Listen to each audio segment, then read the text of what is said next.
First post-match interview of the season here at Eyrie following today's 2-2 FA Cup draw with Welwyn Garden City.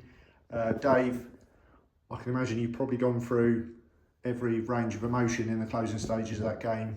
I felt we were outstanding for the majority of the game, but our failure to take our chances in that excellent performance almost came back to bite us on the backside, but I'm sure you'll just be relieved as well that we're still able to go to a replay on Tuesday.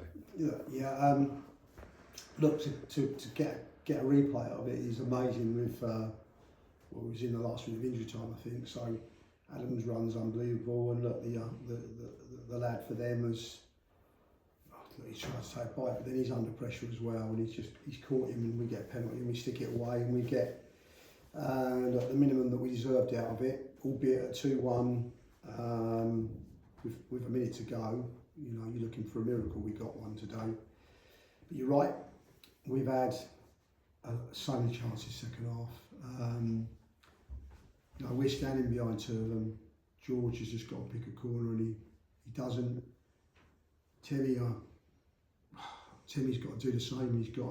He has time to get it onto his better foot and pick a corner. He doesn't. We've had balls go across the box. We've just waited for tapping, and no one got on the end of them. So it's you know, at the end of the day, it's down to us. You know, look, it was a great game of football. Welwyn was such a good side. But how many times you're going to play Welwyn and get offered them chances and you're not taking them? And eventually, the truth is that however well we played and however many chances we created, we didn't.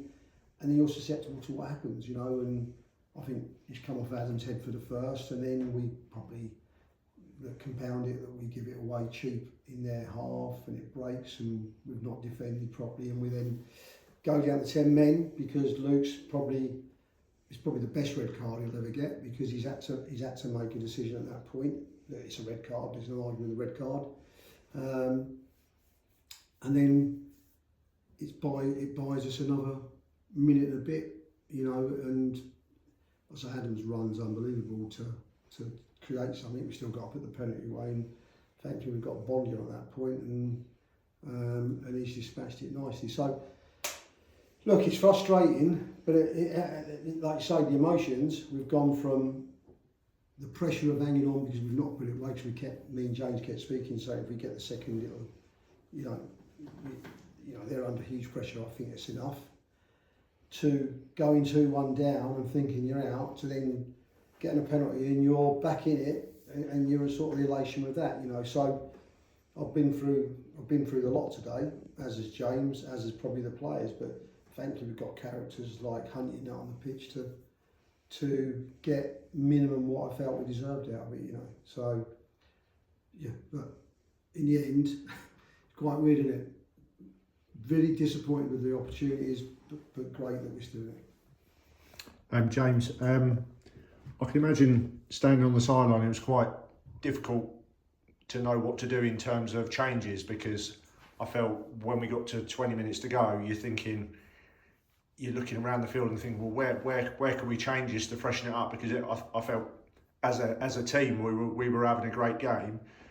The changes that we made, do you think they had any effect on the game? Because obviously Rio just went off before they equalised, and obviously Connor was having a great game midfield as well. And I felt as a midfield unit today, that's as good as I've seen us perform in some time.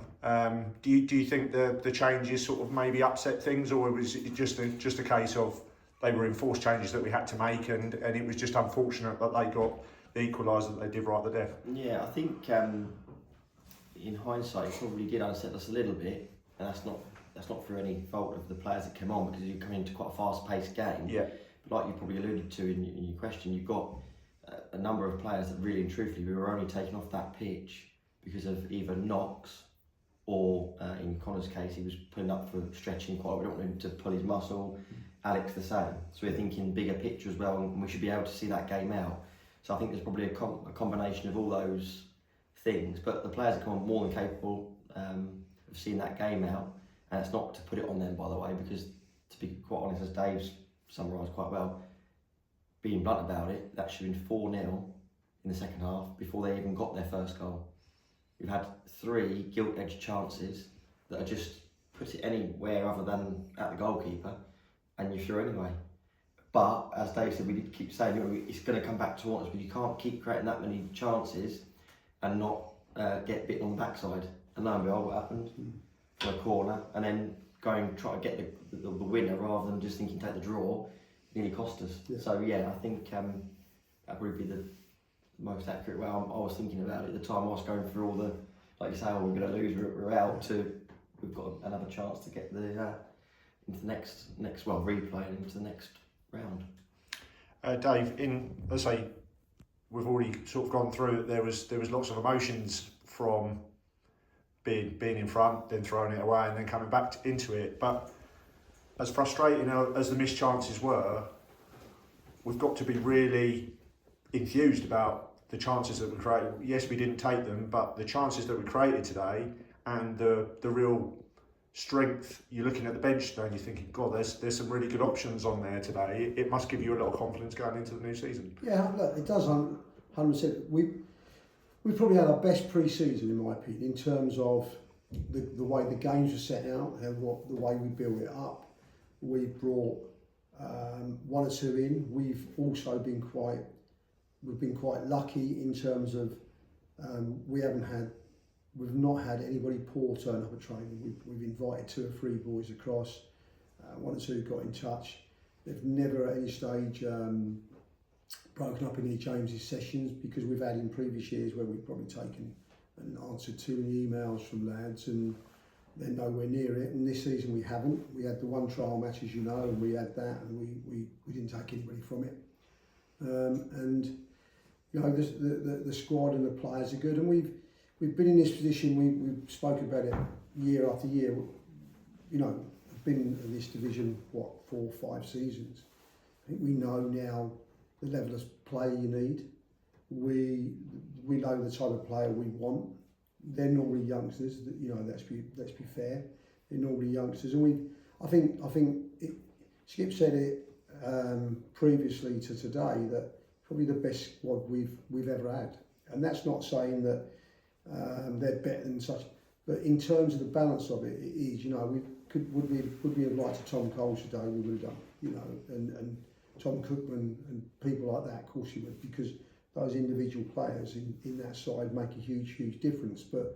And we'd have liked potentially 1 or 2 boys that have just come back from a bit of illness to have been perfectly okay. But you know, the squad is good. There's some real competition for places now. I mean, obviously, where I felt it was great having Alex back out there today, and I thought he was a real thorn in their centre half side for quite a period of the game. But also, you've got obviously George and Sonny complementing him, but we were still able to bring the likes of Bondi on and Temi on in the second half to give us that little bit more attacking impetus as well when some of the forwards started to time. Yeah, and we had Raf sitting there as well, but he's just had a 3-week holiday. So if we're honest, he's probably at the back of our thoughts for today, because he's not done a session. Not that he'd be unfit, but we potentially could have used him as well. So the numerous changes that we could have made would have been great. Losing Connor probably didn't upset the balance, but where we brought Ethan on, we've had to play Ethan as a 4, whereas you probably want Ethan further up the pitch as well at that point. And so it's just little bits like that. But really pleased, we had a great, you know, we're sitting there with good defenders on the bench as well. So like I say, the balance of it is good.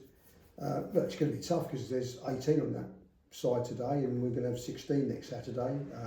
We only have 17 actually because Luke. But in truth, with you know the balance, and we still got a couple of boys with injuries that are away from coming back. So, like I say, it's a squad that we couldn't be any more happy with. Honestly, I don't think, if I'm really honest with you, how do we improve it? You do well, you know.